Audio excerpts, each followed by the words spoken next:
Alors, couple mixte noir-arabe, pourquoi est-ce mal vu? Alors, bienvenue dans ma chaîne Lady Boss. Je vous invite à vous abonner si ce n'est pas déjà fait. Ma chaîne parle de love et relations. Ma chaîne s'adresse aux hommes et aux femmes, mais plus particulièrement aux femmes. Je parle de stratégie féminine, de féminité, d'hypergamie. Si vous voulez prendre un coaching avec moi, merci de me contacter à devenirunefemmealpha@gmail.com. Je remercie les personnes qui m'ont déjà pris des coachings et je remercie aussi les personnes qui ont pris les cours en ligne. Sachez que comment trouver un compagnon ou comment réussir son premier dating, il y a le premier module qui est gratuit si ça vous intéresse. Et je remercie les personnes qui ont déjà acheté. N'hésitez pas à acheter, soit à prendre un coaching avec moi, soit à prendre des cours. Alors, j'avais dit que j'allais refaire une vidéo sur le couple mixte arabe-noir, pourquoi est-ce que c'est mal vu? Tout simplement parce que j'ai reçu des messages, des commentaires et une personne qui m'a dit qu'elle allait faire une vidéo réponse. Alors, j'ai rien contre ça, hein, c'est la démocratie, mais bon, j'ai pas beaucoup d'abonnés, donc bon, chacun fait ce qu'il veut. Et j'ai déjà abordé comment gérer, mais je vais plutôt dire pourquoi c'est mal vu. Alors je vais vous mettre deux vidéos, j'espère qu'elle va s'afficher parce que des fois ils peuvent avoir des droits d'auteur, mais en cas où je vais quand même mettre dans les commentaires les deux liens des vidéos, comme ça vous pourrez regarder si YouTube censure. Alors je vais d'abord gagner euh, Fatou guinéen, qui est avec un homme arabe, et puis un autre truc, et puis je vais vous expliquer selon moi pourquoi c'est mal vu. On appartient à des communautés différentes, lui c'est un rebeu, moi je suis une Renoir. C'est vrai que même par rapport à ça, moi plusieurs fois il a pu même lui lire des choses et tout, il me disait, ça me touchait beaucoup quand on me disait que je représentais pas la femme noire, ça me touchait énormément parce que j'estimais en fait qu'avant d'être une femme noire, j'étais tout simplement une femme et que je prenais j'avais le droit de m'exprimer sous la forme dont j'avais envie. Si j'avais envie de crier devant ma caméra, j'avais le droit de crier devant ma caméra. Si j'avais envie de parler doucement, j'avais le droit de parler doucement. Si j'avais envie d'avoir des cheveux comme ça, j'avais le droit d'avoir des cheveux comme ça. Et en fait, j'avais l'impression que pour certaines filles de ma communauté, j'avais pas le droit en fait. Ouais, il y a presque personne qui nous représente. Tu vas pas venir nous afficher. Déjà, ça me disait déjà, t'es avec un rebeu, c'est déjà beaucoup. Enfin, c'était vraiment genre en mode, en fait, il y en a qui voulaient me faire ressentir genre en mode, en fait, t'es une honte, tu cries tout le temps, t'es tout le temps excité, etc. Mais en fait, et Dieu merci, hein, que dans ma communauté, et même, il y a plein de femmes qui m'ont rassurée par rapport à ça, des femmes noires, des femmes blanches, des chinoises, des sri lankaises, des pakistanaises, tout ce que vous voulez, des rebeux qui m'ont dit, hé meuf, avant d'être une femme noire, t'es une femme. Donc si t'as envie de tout niquer, entre guillemets, si t'as envie de crier, hé meuf, crie, nous on est là, on soutient quoi qu'il arrive. Et je me suis dit, en fait, ces filles-là, c'est juste des frustrées. Donc en fait, je pars du principe qu'avant de représenter une communauté, je représente d'abord les femmes. Voilà son truc. Donc moi je vais parler pas du problème des noirs, mais je vais plutôt parler moi d'un point de vue amoureux. Je vais pas parler de ce qu'elle a dit après, mais je vais d'abord vous montrer la vidéo, enfin l'autre vidéo. Euh, On peut pas parler au nom d'une autre génération. Voilà. Ouais. Moi, franchement, je traîne même plus avec des Congolais qu'avec des Maghrébins. Moi, donc, il n'y a pas très longtemps, j'ai un cousin à moi qui s'est marié avec une Renoir, tout simplement. Voilà, donc le mariage a eu lieu, mais ça n'a pas aussi forcément été accepté. Il y a beaucoup de familles qui parlent, même au Maroc, énormément. Voilà, parce que pour eux, je pense que c'est encore plus choquant que chez nos tantes et nos oncles ici. Voilà, ils préfèrent voir un Marocain avec une Marocaine ou carrément un Marocain avec une blanche qu'un Marocain avec une noire. Mon cousin, par exemple, il est musulman, elle est catholique, mais c'était même pas ça le souci. Genre, c'était vraiment le fait qu'elle soit noire et lui blanc. Il y a les grands-mères, il y a les grands-pères qui n'ont pas forcément accepté ça. Il y a aussi beaucoup de membres de sa famille qui lui ont demandé de réfléchir à deux fois. Il voulait savoir s'il était vraiment bien sûr, qu'il savait bien dans quoi il s'engageait. Donc, il pense beaucoup au Maroc, pas forcément à la personne même. Ils disent, ouais, mais bon, t'attends du Maroc, qu'est-ce qu'elle va penser de ça? Et voilà, des regards des gens. Tes enfants, ils n'auront pas forcément la même couleur que ses cousins. Et voilà, bien sûr, ça fait parler, ça fait mal au cœur, je pense, pour la personne même. Si je trouve la femme de ma vie et qu'elle soit... Voilà, donc il faut savoir qu'on est d'une nouvelle génération.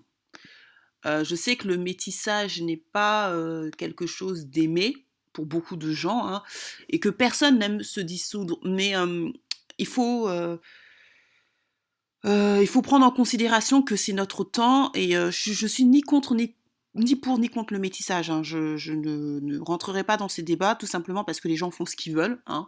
La vie c'est assez difficile comme ça et moi le but c'est que les gens soient heureux dans leur relation de couple. Je ne suis pas Black Panther, je suis pas Wakanda, je suis pas Kimi Seba. Mon but c'est pas de faire en sorte que les noirs soient forcément ensemble, même si moi je suis en Black Love, mais c'est un choix personnel et chacun fait ce qu'il veut. Mais il faut aussi prendre en compte, moi je suis une fille pratico-pratique, c'est-à-dire qu'il faut prendre en compte que on est dans l'ère de la mondialisation. C'est-à-dire la mondialisation, ça veut dire que on est en France et qu'en France, bah, les gens vivent quand même beaucoup entre eux. Enfin, en Europe d'une manière générale, c'est pas comme aux États-Unis. C'est pas, comment dirais-je, c'est pas aussi communautaire que aux États-Unis. Donc les gens grandissent ensemble, ils font, des fois ils vont à l'école ensemble, des fois ils se rencontrent à la fac, et du coup cette barrière culturelle, bah, elle explose. Et on assiste à une augmentation des couples mixtes, même couples mixtes noirs-arabes. Et là, les deux exemples que je vous ai pris, c'était pas pour ma volonté, puisqu'on voit beaucoup de couples mixtes noirs, hommes noirs, femmes arabes, c'est quand même le plus. Mais il y a bah, les deux exemples que j'ai pris dans les vidéos sont des exemples où les gens étaient en couple mixte avec une femme noire. Et je disais pourquoi c'est mal vu. Alors je vais pas rentrer dans les détails de savoir comment on gère, parce que j'ai fait plusieurs vidéos sur comment on gère les couples mixtes et tout, mais c'est un sujet qui préoccupe beaucoup les gens. Je le vois même dans mes vidéos, hein. Les vidéos qui fonctionnent les plus sont les vidéos où je parle de couples mixtes. Donc je vois qu'il y a vraiment ben, c'est un sujet, hein, c'est un sujet français, c'est un sujet mondial, c'est un sujet européen, mondial, hein. Et je dirais surtout français, parce qu'en France, on se mélange beaucoup. Et en tant que personne qui est pratico-pratique et qui veut répondre à un besoin, je me dois de parler aussi du couple noir-arabe. Et pourquoi c'est mal vu? Alors, je pense que c'est mal vu tout simplement parce que c'est dans l'imaginaire. Bon, déjà, l'homme noir et la femme noire, dans beaucoup d'imaginaires, et c'est aussi accompagné malheureusement de vérité, dans le sens où l'Afrique est pauvre, dans le sens où beaucoup de Noirs africains vivent au-dessous du seuil de la pauvreté, c'est même l'extrême pauvreté. En Europe, il y a quand même beaucoup d'hommes noirs et de femmes noires qui ont bien réussi. Aux États-Unis, les femmes noires font le plus d'études et elles ont quand même un niveau social assez élevé, mais de manière communautaire. Je ne vais pas parler d'individualité, puisque individuellement, je pense qu'il y a beaucoup de noirs et je pense que chacun d'entre nous, vous avez rencontré beaucoup de noirs qui ont très bien réussi, que ce soit en France ou ailleurs, mais collectivement, c'est quand même compliqué, il faut le dire. Et beaucoup l'attribuent au fait qu'on ne soit pas solidaire. Mais je ne rentrerai pas dans ce détail-là. C'est pas une chaîne de business, c'est une chaîne de love et relations. Et donc, en fait, ce qui se passe, c'est que comme dans l'imaginaire collectif du monde, l'homme noir et la femme noire n'est pas associé à la réussite sociale. Je l'ai déjà expliqué dans Femme de la misère, je l'ai expliqué avec le cinéma, comment le cinéma formate les gens. Et du coup, quand une autre communauté, quelle que soit la communauté, amène un noir ou une femme noire, c'est très compliqué. Ça peut être très compliqué, je dis pas que c'est forcément toujours compliqué, parce qu'ils ont l'image de la pauvreté, de la misère sociale, de la victimisation, des gens à qui on tend toujours la main.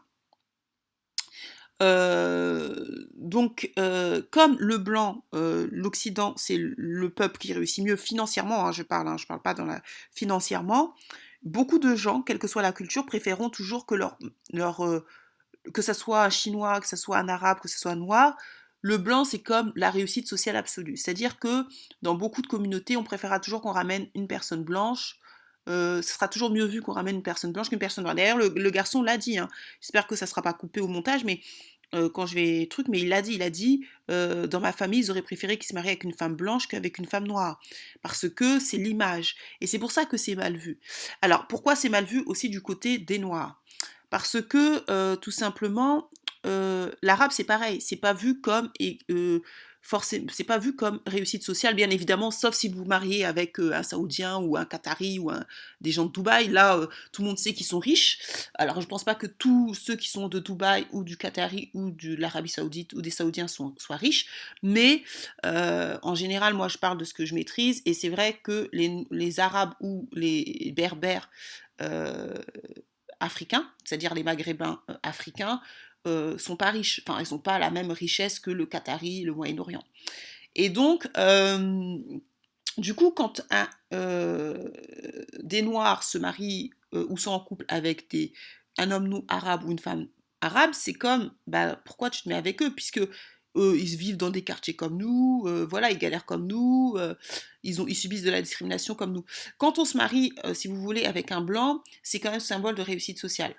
Alors c'est stupide parce que tous les blancs ne réussissent pas socialement, disons-nous les vérités, mais leur couleur de peau fait que beaucoup de gens associent le blanc à la réussite sociale. Du coup, quand une femme noire ou un homme noir se marie ou se met en couple avec une blanche, on va dire ah c'est parce que l'argent, oh il veut progresser. Même si c'est pas toujours vrai, hein, je veux dire, des fois les gens se rencontrent à la fac et tout, mais même si tous les hommes, bien évidemment, toutes choses égales par ailleurs, tous les hommes blancs ne réussissent pas, n'ont pas réussi, et toutes les femmes blanches n'ont pas réussi. Je suis d'accord, mais c'est l'image que les gens ont. Vous allez en Afrique, on sait très bien qu'en Afrique, le blanc est roi. Il y a des blancs qui sont clochards en Europe, ils viennent en Afrique, ils ont des postes alors qu'ils sont incompétents. Et on sait que ça existe. En tout cas, dans mon pays, ça existe, et je pense que dans d'autres pays, ça existe. Moi, j'avais un collègue sénégalais. euh, il m'a raconté que lui, il était businessman, mais il était obligé de prendre un blanc parce que ça passait mieux. Au Sénégal, hein, et je vous parle d'un homme enfin, d'un Sénégalais français, mais qui fait des affaires au Sénégal et qui est obligé d'utiliser un homme blanc parce que ça passe mieux, parce que dans l'imaginaire sénégalais, le blanc c'est une source de fiabilité. Et il me l'expliquait, il me disait, il y a vraiment une maladie mentale chez les Africains il faut que ça change. Et donc, c'est pour ça que c'est mal vu. C'est dû à ce que les images qu'on attribue à des gens. Et malheureusement, je dis pas que c'est vrai, hein, je suis pas je suis pas Zemmour, ah, d'accord, je fais pas du zémourisme, je dis pas que ce que les gens pensent c'est vrai, soit vrai, mais effectivement, quand on est avec des Arabes, c'est souvent, bah, ce qu'il disait, je vous invite à regarder Contre les clichés, je vous donnerai le lien sur les vidéos pour que vous puissiez regarder. Malheureusement, les Arabes, c'est associé aux violeurs, pas violeurs, non, pas violeurs, voleurs plutôt, excusez-moi, c'est associé à violence à cause de malheureusement l'islam, c'est associé à des mauvaises choses. En plus, Zemmour n'aidant pas, disant que la plupart des gens qui vont en prison sont des Noirs et des Arabes, surtout musulmans, ça n'arrange pas les choses. Donc les gens ont vraiment une image de l'arabe euh, pas, pas bonne, mais même de la femme arabe. Alors, la femme arabe, pourquoi? Parce que la femme arabe, vous savez que le mot qui est le plus tapé, enfin, l'un des mots qui est le plus tapé en France, c'est beurette. Et beurette, c'est associé, je vous dis pas femme arabe, hein, c'est beurette. Et la beurette, c'est associé, c'est un terme péjoratif, qui est associé à la pornographie. Alors, je vous invite à regarder Thierry Ardisson avec, il a une chroniqueuse maghrébine, je ne sais plus comment elle s'appelle, et elle a été voir, expliquer, enfin, regarder pourquoi beurette était tapée sur Internet. Donc il y a aussi le fantasme de la beurette, mais qui est très péjoratif, de la fille sexuellement débridée au lit, qui fait semblant d'être sage, mais qu'au lit est complètement dévergondée, ce qu'on appelle la beurette. Et tapez sur Internet, vous allez voir que beurette, c'est l'un des mots les plus tapés en France, mais c'est associé à toute image pornographique. En sachant qu'en plus, en France, il y a beaucoup d'images négatives de la femme arabe, notamment avec Zaya, avec Nabila, qui elle, quand même, ça va quand même, mais bon, c'est pas une image positive. Zaya, Nabila, euh, qui encore Layla de Secret Story, il y a beaucoup d'images de la femme arabe, c'est pas que ça, hein, bien évidemment, il y a aussi Najat Vallaud Belkacem, des femmes arabes qui réussissent très bien, et je pense que c'est même la majorité, qui sont très très très pudiques et tout, mais c'est vrai que quand on met certaines images, ou Ayem, c'est-à-dire que quand on met des images de la femme arabe, c'est des images, ça peut être aussi des images négatives de la femme un peu bah, comme Zaya, quoi, prostituée, qui se décolorent la peau, mais qui, bien évidemment, n'est pas représentatif de la majorité des femmes arabes qui sont pour la plupart éduquées, qui vont à l'école, qui respectent leurs coutumes et leurs valeurs.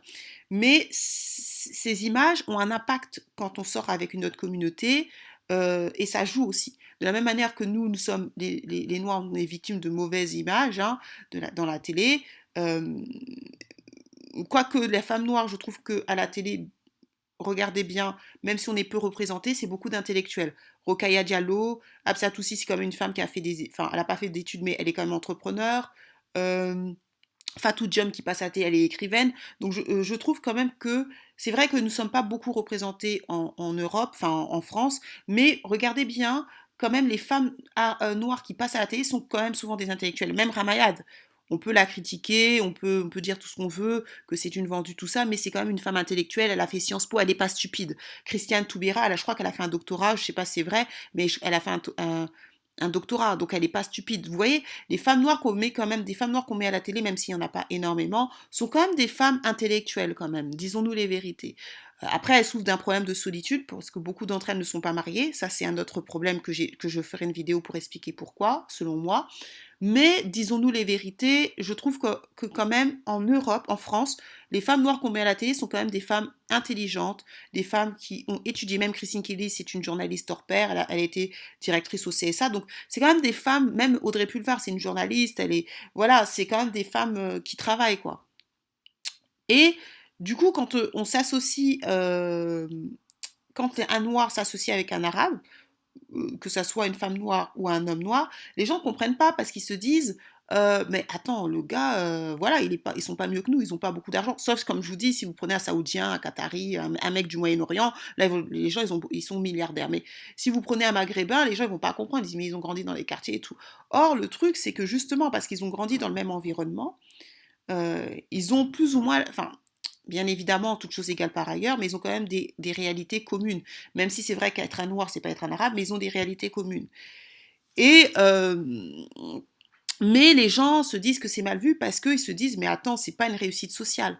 Et les gens pensent que quand on se met en couple avec quelqu'un, c'est forcément pour une réussite sociale, pour avoir... Non, mais des fois, beaucoup de gens se mettent quand même en couple par amour quand même. N'oublions pas qu'on est en Europe, c'est le pays de l'amour, on est dans un monde du siècle de l'amour et les gens se mettent en couple, je pense pour beaucoup quand même, et j'espère par amour.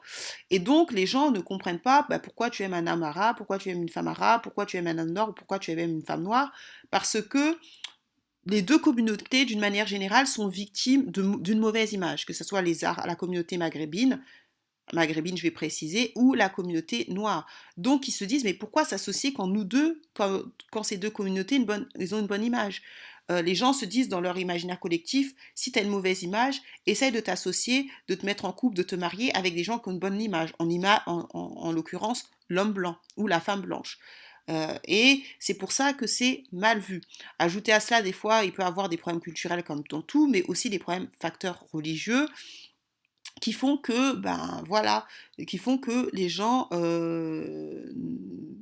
sont plus intolérants, disons, avec le couple mixte noir-arabe, même si c'est encore récent par rapport, et c'est pas aussi pléthorique, disons-nous la vérité, hein, mais c'est pas aussi pléthorique que le couple noir-blanc, tout simplement parce on est en minorité aussi, hein, les Noirs et les Arabes, nous sommes en minorité. Donc effectivement, la majorité, c'est quand même la race blanche, on est en Europe, en France, donc effectivement, c'est normal que ça soit minoritaire. Mais c'est vrai que comparé au couple, même si le couple mixte noir-blanc, c'est quand même mal vu, mais le couple mixte noir-arabe, c'est vraiment, vraiment mal vu. Parce que, comme les gens aiment trouver des explications, ils peuvent trouver des explications dans le couple noir-blanc en disant ah, elle s'est mise avec lui parce qu'il a de l'argent, ou il s'est mis avec lui parce qu'il a de l'argent, mais avec un couple maghrébin africains, noirs, parce qu'ils sont tous les deux africains au Maghreb, ben, ils se disent ben, pourquoi elle se met avec lui, puisque voilà, ils n'ont pas d'argent, quoi. Mais les gens se mettent avant tout par amour et par proximité. Il est prouvé que les gens se mettent avec les gens qui côtoient tout le temps. Donc, notamment dans les quartiers, au travail, à l'école. C'est majoritairement là où on rencontre notre conjoint. Et comme bah, beaucoup de Noirs et Arabes ont grandi ensemble, c'est ce qui fait que la barrière a sauté. Et c'est pour ça que dans les pays maghrébins et tout, c'est mal vu, mais ici, c'est mieux vu parce que on est beaucoup mélangé. Et le mélange fait que la proximité, euh, la proximité culturelle ou la barrière communautaire, elle saute. Donc voilà pour l'explication pourquoi les couples mixtes sont mal vus. Après, c'est à vous de gérer votre couple comme vous voulez. Comme je dis, on est au 21e siècle, chacun fait ce qu'il veut, mais écoutez, évaluez si c'est une bonne chose ou pas. Moi, je vous conseille quand même de ne pas forcément mettre vos familles à dos, surtout vos parents. Mais voilà, j'ai fait plein de vidéos sur ça, donc je ne vais pas revenir. Mais là, je voulais vraiment expliquer pourquoi c'est mal vu. C'est tout simplement parce que nous bénéficions, la communauté maghrébine comme la communauté noire, d'une mauvaise image. Donc les gens se disent, mais pourquoi deux mauvaises images doivent s'associer ensemble? Ça n'a pas de sens. Associons-nous si on doit se mélanger avec des gens qui ont une meilleure image, notamment les blancs. C'est tout. Maintenant, les gens se mettent aussi par affinité parce qu'ils ont la même religion, donc même si ils sont culturellement différents, un Sénégalais c'est pas un Marocain, mais la religion, certains estiment que ça peut lier. Parce que si vous mettez avec quelqu'un qui a la même religion que vous n'aurez pas tous ces problèmes religieux de se dire oui, est-ce qu'on va à la mosquée, est-ce que voilà, certes vous aurez des problèmes culturels à gérer, mais la religion ça peut souder. Donc moi je vous conseille quand même de ne pas vous mettre trop de problèmes. C'est-à-dire que parce que même Fatou Guinée, elle s'est mise à aller avec Samir, mais c'est quand même un musulman. Donc, je conseille quand même, si vous êtes en couple mixte arabe-noir, de quand même au moins ayez des valeurs communes ou la religion, des choses comme ça. Parce que je pense que si vous êtes noir, arabe, et en plus vous n'avez pas la même religion, c'est voué à l'échec. C'est voué à l'échec. Disons-nous les vérités, il y a beaucoup de chances que votre couple soit voué à l'échec. Peut-être ça peut marcher, et ça j'en sais rien hein, parce que je suis pas Dieu, mais mettez toutes les chances de vos côtés, ça peut quand même plus marcher je pense si vous avez la même pratique religieuse, la même. C'est-à-dire que si vous êtes tous les deux très croyants, c'est bien de vous mettre ensemble, mais si un est très pratiquant, l'autre est pas, ça peut aussi poser problème. Ça peut poser problème. Je pense que quand une fois votre foi est importante, il faut essayer de trouver quelqu'un qui pratique plus ou moins pareil, à peu près. Ou alors tolérer qui pratique moins, mais ça peut être compliqué. Sur ce, partagez, commentez, likez, dites-moi ce que vous en pensez. Pourquoi selon vous c'est mal vu? Moi c'est mon explication, je dis que c'est pas la parole de l'évangile. Si vous avez une explication, bah, mettez-le en commentaire. Tous les commentaires, à partir du moment où ils ne sont pas agressifs et tout, sont bien vus. Nous sommes une chaîne ouverte qui prenons tous les points de vue. Sur ce, je vous dis à la prochaine.